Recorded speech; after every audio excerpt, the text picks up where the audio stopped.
요한계시록 3장에 보면 7교회가 나오는데 그 중에서 5교회는 야단 맞았고 2교회는 칭찬받았고 그리고 라우디게아 교회가 맨 마지막 교회고 요즘을 나타낸다고도 하고 근데 공통적인 것이 있습니다. 그 7교회를 칭찬하셨든지 야단을 하셨든지 공통적인 것이 있는데 모든 7교회마다 이기는 자에게는 이렇게 하셨습니다. 그러니까 예수님의 목적은 칭찬을 하시던 야단을 치시던 우리로 하여금 이겨서 승리해서 우리 하나님 나라에서 상급받는 백성들 만드는 데 목적이 있다고 믿습니다. 그래서 또 맨 마지막은 그래서 교회들에게 말씀하시면서 귀 있는 자는 성령이 교회에 하시는 말씀을 들을지어다 이렇게 말씀하셨습니다. 추수감사절 생각해 봅니다.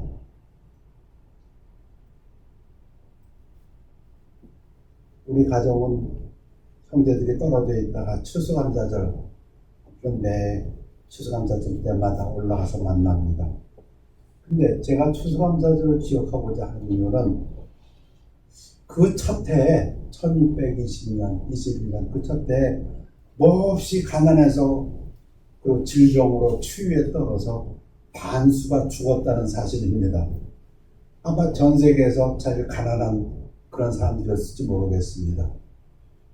그래서 인디안들의 도움을 받았다고 하지 않습니까? 인디안들의 도움을 받아서 간신히 그 겨울을 넘겼다고 들었습니다. 맞습니까? 그리고 그 다음 추수감사절에 오히려 그 인디안들을 초청해서 베풀었던 그런 때가 추수감사절이라고 합니다. 가장 가난했던 그들, 그러나 불과 몇백 년이 되지 않아서 지금은 전 세계에서 가장 부유한 나라입니다. 인디안들을, 네이티브 인디안들을 제가 쳐다봅니다.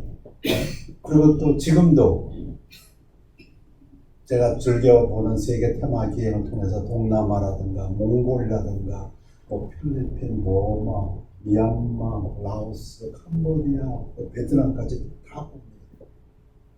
제가 보면서 제가 잘못 생각하는 건지 모르겠습니다만 그들의 가난을 봅니다. 1000년, 2000년 그 땅에서 살아왔지만 가난하게 살아왔고 지금도 가난한 그들을 봅니다.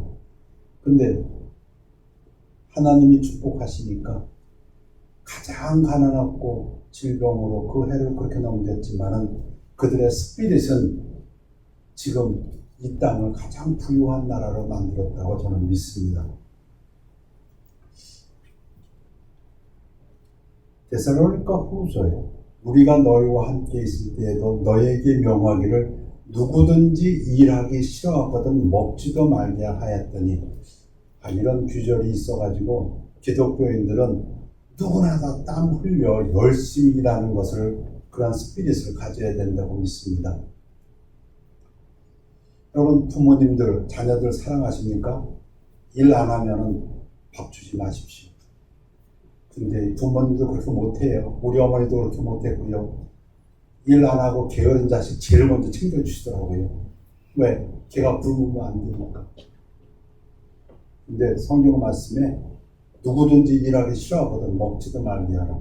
이거 제 말이 아닙니다. 교훈이 아닙니다. 하나님 말씀입니다. 좀 새겨들을 필요가 있습니다. 도둑질하는 자는 다시 도둑질하지 말고 그걸까지 우리가 다 알지요. 성경이 말하는 진리는 뭡니까? 돌이켜 가난한 자에게 구제할 수 있도록 자기 손으로 수고하여 선한 일을 하라. 이 정도면 훨씬 법보다 낫죠. 도둑놈들 도둑질하지 마. 잘 살아. 성경은 뭐라 합니까? 그거 아니고 네가 열심히 하고 이제는 주는 자가 되어라. 그거 아닙니까? 아주 도둑질하는 놈에게 하는 하나님의 말씀은 도둑질이 아니고 너 먹고 사는 거 아니고 너 열심히 해가지고 벌어가지고 부자 돼가지고 주는 자가 되라. 보통 사람들한테 하는 얘기라면 이해가 되는데 도둑놈한테는 얘기로서는 좀 가죠. 이게 하나님의 진리입니다. 디모데전서 누구든지 자기 친족, 특히 자기 가족을 돌아보지 않으면 믿음을 배반한 자요 불신자보다 더 악한 자니라. 아무리 도사고 아무리 경건하고 아무리 믿음이 좋고 근데 자기 가족을 돌보지 않는다? 성경은 이렇게 말합니다. 불신자보다 더 악하다고 얘기합니다. 이게 기독교의 정신이라고 저는 믿습니다. 부지런히 일해서 부자가 되어서 죽으려고 노력하는 삶, 자기 가족은 누구보다도 먼저 챙기는 삶, 가정들이 건강해져요. 교회도 건강해집니다. 그래야 그 사회도 건강합니다. 성도들의 1차 책임은 자기 가정에 먹고 살 게 있도록 부지런히 일하는 것입니다. 아멘입니까? 그래서 우리 잘 알지 않습니까? 예수님께서 말씀하신 일을 주는 것이 받는 것보다 복이 있다. 주려고 노력하는 삶, 가난한 것은 죄가 절대 아닙니다. 성경에서 예수님께서 말씀하셨습니다. 가난한 사람은 어느 세대에나 있다. 그거는 가난할 수밖에 없다. 그런 뜻이라고 저는 보습니다. 내가 아무리 노력해도 가난할 수밖에 없습니다. 그러니까 가난한 사람이 있죠. 그러나 그 가난한 사람들도 항상 그 스피릿에는 나도 열심히 일해서 내 가족을 돌보고 아니 더 넘쳐서 이 사회에 주는 자가 되고 싶다. 그것이 기독교인의 꿈이라고 스피릿이라고 믿습니다. 우리 주 예수 그리스도의 은혜를 너희가 알거니와 부요하심으로써 너희를 위하여 가난하게 되심은 그의 가난함으로 말미암아 너희를 부요하게 하려 하심이라. 예수님의 마음입니다. 이 땅에 오셔서 그토록 가난하게 사셨고 그토록 고난받으셨고 그토록 수치를 받으셨습니다. 그토록 부끄러움을 당했습니다. 사람들한테 말 한마디만 업신여김을 당해도 참 저도 못 살겠는데 예수님은 뺨 맞으시고 침 뱉으심 당하시고 온갖 수모를 다 당하셨어요. 근데 그 예수님이 마음에 뭐가 있었다고요? 그렇게 하신 이유가 우리를, 자식과 같은 우리를 부유하게 하시려고.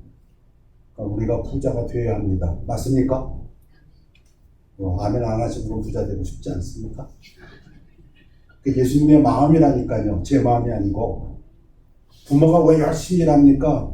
우리 부모님들도 참 열심히 일했습니다. 왜 자식들?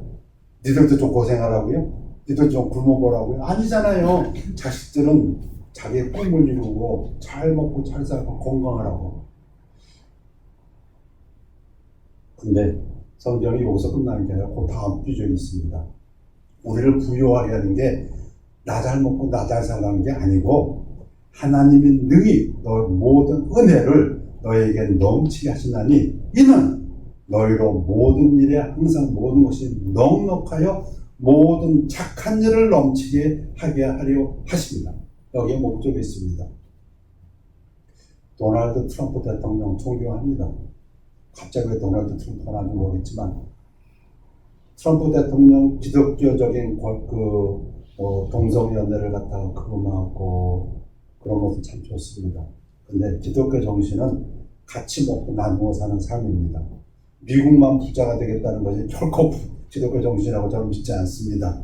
제 사견입니다만 하나님의 뜻은, 하나님의 말씀은 우리를 부유하게 하시는 이유는 우리를 통해서 모든 선한 일을 넉넉하게 하려고. 맞습니까? 저를 미국의 대통령을 뽑아주시면 미국을 부자로 만들어서 온 세계를 부족해 하는데 참 힘쓰는 것이 옳다고 믿습니다. 맞습니까? 네. 그런 거는 또 보면서 치워줘야 되는데요. 기록된 바 그가 흩어 가난한 자들에게 주었으니 그의 의가 영원토록 있느니라 함과 같습니다. 이어진 문장입니다. 예수님은 마음속으로 우리가 부자 되길 원했습니다. 우리가 부자가 돼서 정말 모든 착한 일을 하나님께서 하시고자 하는 일을 넉넉하게 하는 그런 의인들이 되기를 바랐습니다. 가난과 싸워 이기시기 바랍니다. 가인과 아벨, 창세기 4장에 나옵니다. 형제입니다. 가인 최초의 살인자입니다. 아벨 그 동생입니다. 아벨은 자기도 양의 첫 새끼와 그 기름으로 드렸더니 여호와께서 아벨과 그의 제물은 받으셨으나 하나님께서 기뻐하시는 하나님 말씀에 순종하여 드리는 피의 제사이기 때문에 하나님께서 기뻐 받으셨습니다. 가인과 그의 제물은 받지 아니하시니라. 가인이 몹시 분하여 안색이 변하니. 화가 났는데 우리말에 경노하다라는 표현이 있죠. 화가 나도 그냥 날대로 났어요. 이런 상황에서 하나님은 모든 것을 하시지 않습니까? 근데 하나님은 말씀을 주십니다. 여러분, 우리의 삶 속에서 어떤 일이 일어날 때 저는 믿습니다. 하나님께서 말씀을 미리 주신다고. 대부분의 말씀을 여기다 주셨습니다. 그래서 우리가 성경 공부를 해야 되는 이유입니다. 하나님께서 우리에게 말씀을 주셨어요. 어떤 일을 결정할 때 하나님은 무슨 말씀하셨지? 하나님 말씀으로 돌아옵니다. 지금 이 경우에도 하나님이 가만히 지켜만 보지 않습니다. 가인이 지금 화가 날 대로 나서 자기 화를 또 어떻게 조절하지 못하는데 하나님이 나타나셔서 말씀하십니다. 그 말씀은 곧 하나님이십니다. 내가 분하여 하면 어찌 됨이며 안색이 변하면 어찌 됨이냐. 네가 선을 행하면 어찌 낯을 지지 못하겠느냐. 선을 행하지 아니하면 죄가 문에 엎드려 있느니라. 죄가 너를 원하나 너는 죄를 다스릴지니라. 죄에 지지 마십시오. 아이고 3일 굶어 도둑질하는 사람이 없다고 했어요. 아니요. 3일 굶고 4일 굶고 5일 굶어도 도둑질 안 하는 사람도 있습니다. 죄 짓지 마세요. 하나님의 말씀입니다. 오히려 선을 행하라고 말씀하십니다. 선을 행하지 아니하면 이 죄가 다가옵니다. 다가와서 삼키려 합니다. 근데 하나님 말씀 무엇입니까? 죄를 다스리라, 극복하라, 이기라고 말씀하십니다. 싸워 이겨야 합니다. 베드로가 얘기합니다. 근신하라 깨어라 너희 대적 마귀가 우는 사자같이 두루 삼키며 삼킬 자를 찾나니 마귀와 싸워 이겨야 합니다.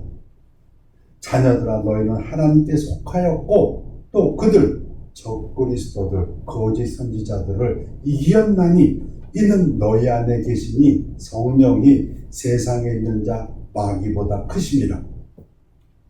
나가봤자 싸워도 터질 거 왜 이기라고? 아니요. 우리가 이길 수 있으니까 이기라고 하시는 겁니다. 저는 정말 좋으신 하나님인 것을 믿습니다. 하나님이 우리에게 뭐라고 말씀하시면은 우리를 위해서 말씀하셨다고 믿습니다. 하나님은 완전하시고 부족한 것이 없는데 뭐 부족하셔가지고. 여러분, 하나님을 위한다고 그렇게 생각하지 마십시오. 하나님 말씀을 지키는 것이 하나님을 위한다는 그런 생각하지 마십시오. 그거 여러분 위한 것입니다. 우리 안에 계신 성령이 마귀보다 더 크고 힘이 세고 이길 수 있으니까 마귀를 대적하라고 얘기합니다. 하나님께로부터 난 자는 다 범죄하지 아니하는 줄을 우리가 아노라. 하나님께로부터 나신 자가 그를 지키심에, 우리를 지키심에 악한 자 마귀가 그 구원받은 성도를 만지지도 못하느니라. 여러분 믿으십니까? 마귀가 아무리 세다 할지라도 구원받은 성도를 만지지도 못한다고 했습니다. 걱정하시지 않으셔도 됩니다. 우리들은 이 구절이 좀 밋밋하지요. 저는 그런 것 같아요. 저도. 그런데 제가 그 무당, 무속 신을 섬기시던 분들 간증을 들어보면 이 구절이 그렇게 은혜가 된답니다. 근데 무당을 섬기다가 다시 기독교로 돌아와서 하나님 말씀을 듣고 구원받은 그들이 두려워하는 것이 그 귀신들이 자기들 어떻게 할까봐 그 생각보다 두렵답니다. 잠도 못 자고요. 그들은 그게 보인답니다. 귀신들이. 그게 얼마나 무섭겠어요. 일단 안 보이면 덜 무서운데 저는 안 보여요. 저는 사랑하는 자녀들만 보이고 사랑하는 성도들만 보여요. 그래서 저는 꿈속에 나타나면 되게 반가워요. 그죠? 나타나면 반갑잖아요. 근데 마귀가 꿈속에 나타나면 이게 기절하는 거죠. 그 사람들은 꿈속에도 나타나고 생시에도 보인대요. 근데 굉장히 겁나는데 이 말씀이 그렇게 은혜가 된대요. 뒤가 앞만 나타나 봐야 너 나 손끝도 건드릴 수 없어. 아멘. 그런즉 너희는 하나님께 복종할지어다 마귀를 대적하라. 이기라는 겁니다. 여러분 싸워 이겨야 됩니다. 가난과도 싸워 이기고 죄와도 싸워 이기고 죄의 근본되는 마귀와도 싸워 이겨야 됩니다. 지금 말세라고 합니다. 예, 점점 어두워진다고 합니다. 예, 맞습니다. 우리 집사님 교대에서 정말 예수님 오실 때가 가까워졌습니다. 정말 가까워졌어요. 그 얘기는 정말 깜깜해진다는 얘기입니다. 그런데 그림자가 진하다는 얘기는 햇빛도 더 강하다는 얘기입니다. 우리 하나님께서 우리를 보호하시는 그 능력도 더 강해집니다. 믿으십니까? 그리하면 너희를 피하라. 우리가 이러한 믿음을 가지고 마귀를 대적하면 마귀가 피한다고 성경은 말씀하십니다. 나의 의는 믿음으로 말미암아 살리라. 또한 뒤로 물러가면 내 마음이 그를 기뻐하지 아니하리라 하셨니라. 믿음으로 말미암아 산다는 게 무엇입니까? 하나님 믿음을 주십시오. 그게 뭡니까? 뒤로 물러서지 않는다. 하나님 말씀을 지키기 위해서는 비록 가난하다 할지라도 내가 분노하고 어떤 수치감 있고 고난이 있다 할지라도 하나님 말씀 믿고 앞으로 나아가는 것을 이야기합니다. 우리 하나님께서는 그것을 지켜보신다고 했습니다. 네가 뒤로 물러나면 하나님 슬퍼하신다고 말씀하셨습니다. 왜? 우리 안에 이길 수 있는 성령을 주셨는데 예수님께서 눈이 말씀하신 대로 믿는 자에게는 능치 못할 일이 없다고 말씀하셨는데 그렇게 믿는다고 하고 찬양하고 막상 고난이 오고 어려움이 오고 수치를 당하게 되고 왜 수치당합니까? 우리가 소수입니다. 이렇게 얘기하는 제가 소수입니다. 그렇게 믿는 여러분들이 소수입니다. 좁은 길입니다. 좁은 문입니다. 많은 사람들은 그렇게 얘기하지 않습니다. 주머니가 두둑해야 어깨가 펴진다고 얘기합니다. 돈이 있고 권세가 있고 권력을 믿고 싸우지 않습니까? 근데 우리는 권력을 믿고 싸우는 게 아니라 하나님 말씀 믿고 싸우니까 그들은 우리를 갖다 부끄러운 줄 알라고 합니다. 우리 가만히 있습니다. 그러나 우리 마음은 그렇지 않습니다. 하나님께서 말씀하셨습니다. 우리가 승리하는 자라고 이야기하십니다. 우리는 뒤로 물러가 멸망할 자가 아니요 오직 영혼을 구원하며 이르는 믿음을 가진 자니라. 우리가 부끄러운 자가 아니라 우리가 멸망, 지옥 갈 자가 아니라 우리는 오히려 구원받고 상급받는 자들이라고 말씀하십니다. 마귀를 쫓아가면 이 세상 공중권세를 맡은 마귀를 쫓아가면 도둑이 온 것은 도둑질하고 죽이고 멸망시키려는 것뿐이요 내가 온 것은 양으로 생명을 얻게 하고 더 풍성히 얻게 하려는 것이다. 우리의 삶이 생명을 얻고 더 풍성한 삶으로 가는 길임을 믿습니다. 아멘입니까? 근데 문제가 있습니다. 베드로가 또 신약성경에서 말한 것처럼 기독교 내에서도 종교 안에서도 믿음 안에서도 거짓을 가리키는 사람들이 나옵니다. 그러나 백성 가운데 또한 거짓 선지자들이 일어났으니 이와 같이 너희 중에도 거짓 선생들이 있으리라. 그들은 멸망하게 할 이단을 가만히 끌어들여 자기들을 사신 줄을 부인하고 임박한 멸망을 스스로 취하는 자들이라. 참 두려운 때입니다. 하나님의 말씀을 지키고 좁은 길 좁은 문으로 가는 것을 오히려 부끄럽게 만드는 사람들 참 많습니다. 많은 사람들이 가는 길이요 많은 사람들이 인정하는 그 길을 오히려 따라가면서 하나님께서 말씀하십니다. 거짓 선생님들이 있습니다.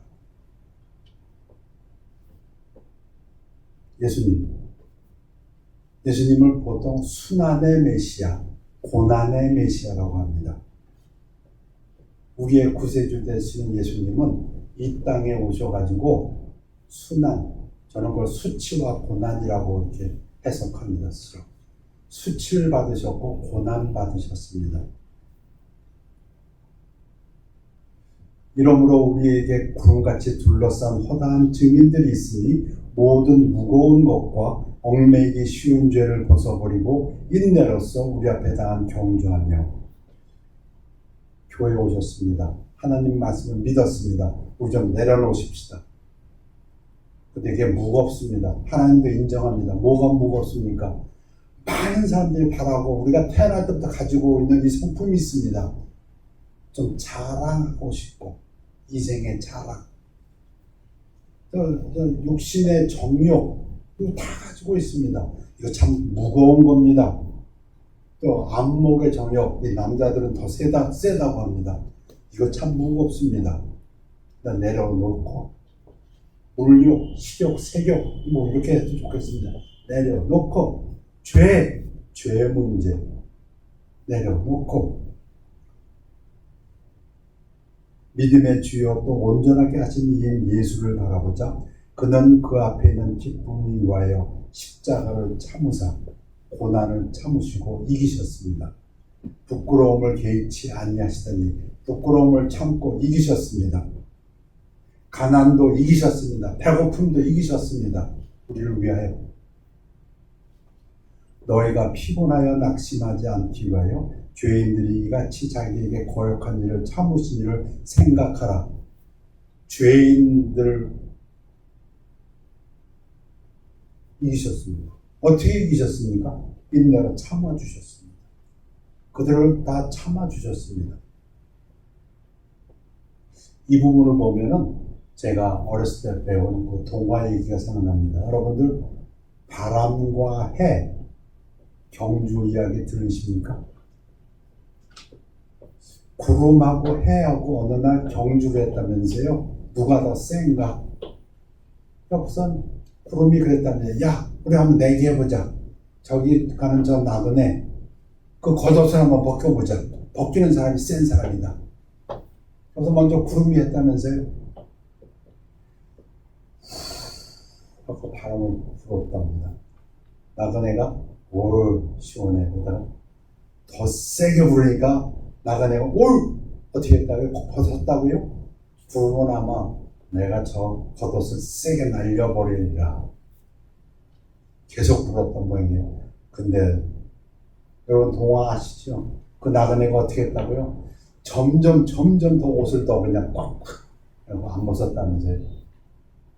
그랬더니 그 다음에 해가 이제 내가 해볼게. 해가 얼굴을 조금 반짝했습니다. 따뜻해졌습니다. 조금 더 얼굴 내가 더워졌습니다. 조금 더 이제는 몹시 더우니까 나그네가 스스로 옷을 벗었다고 합니다. 예수님이 하시는 방식 우리들은 따라야 합니다. 내 마음에 안 들고 나쁜 자들 다 죽여버려. 아니요. 다 복수해버려. 아니요. 하나님은 그런 방법 쓰지 않습니다. 하나님은 그들에게 회개할 기회를 주고 용서를 기다리시고 오히려 너그럽게 하시는 하나님이라고 믿습니다. 우리 믿는 사람들에게 그러한 스피릿이 좀 필요합니다. 내가 가난을 싸워 이기고 질병을 싸워 이기고 죄와 싸워 이기고 하나님의 믿음으로 전진해 나갈 때 우리 마음속에는 이와 같이 따뜻함이 가득 차야 합니다. 하나님의 그 크신 사랑이 내 안에 계신 성령의 열매가 무엇입니까? 사랑입니다. 기쁨입니다. 평안입니다. 9가지 열매. 그 대표적인 것이 사랑과 기쁨과 평안입니까? 그것이 우리 마음에 가득 차서 가난을 이기고 질병을 이기고 죄를 이기시는 여러분들 되시기를 축원합니다. 무리와 제자들을 불러 이르시되 누구든지 나를 따라오려거든 자기를 부인하고. 그래서 승리하기 위해서 제일 중요한 것은 저 원수가 아니고 저 가난도 아니고 저 질병도 아니고 자기입니다. 내가 내 안에 성령의 열매를 갖다가 붙잡고 살 때 우리가 승리합니다.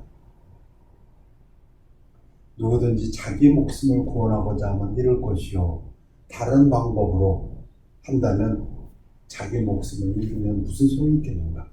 누구든지 나와 복음을 위하여 자기 목숨을 잃으면 구원하리라.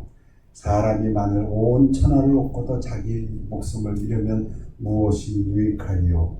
사람이 무엇을 주고 자기 목숨과 바꾸겠느냐. 오늘 이 말씀은 참 교훈적인 말씀이다. 아니요. 죽고 사는 문제다. 이런 말씀입니다. 하나님의 말씀은 죽고 사는 문제, 생명의 문제이지. 그렇게 하면 좋겠다가 아닙니다.